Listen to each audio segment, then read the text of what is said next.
Good morning, everyone. Binajali here.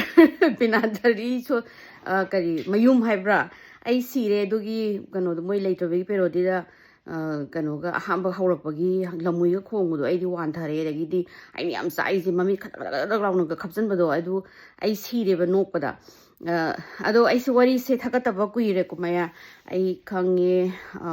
thongna se am kana mung na re moise na mai gi na ba medline na ba phabaga muk thongna mung na ba aduduna ai se anga na baga daga adugun thongna hek pharakpaga amu khoi sigi cherau bagi amuk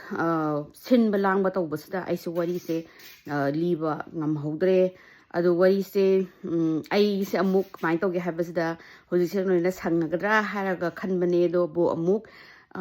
spring break ki moi jadadi suti se am toina thaba nati duna angang gi spring break thare medline thongnaga adudugi national park mari moi america gi national park mari koiruduni rb da adudugi chatkena tawri asigi se 10 days ne koi jatoi se aduduna ai se rb gi trip se halaaga phajana wari se changna aina ai linaba ai hona jaraki mayam morobi gano ai se wari se thagatpa ngamda tawbune haidi mama mu oire housewife am mu oire andagidi mu driver mu oire ni do aduduna ngam hodre hai tare ko mayam morobi be ande ado aina chatoriba kano sing national park sing je mayam ai photo ga hapcharake aina mi mangi bagi liba adagidi mysteriously describe kan tawkiba missing person gi adu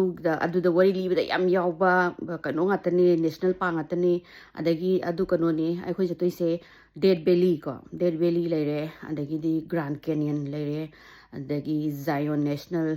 park leire aduga bryce national park simaris ne jatoi se rb da 10 days ki adu grand canyon dani ko cinema ama lebedo 127 hours kainaga adu nampham do ne du jaga do kai gumba changma ngamagadi photo namaga thagachage adu ai se hek aina halakpaga me dagidi ai chang aina thagat na ba tawjarage adu mayam wishes safe journey ado kai gumba ai kano ga tawhradi ko haidi moi do mysterious ki disappearance ki wari ga li ra kai thanda mu ki kano tawbra khangpote ki bra khangpote anyways mayam boro bigano ai khalakpoga ai wari se ai chang na ina thaga charage bye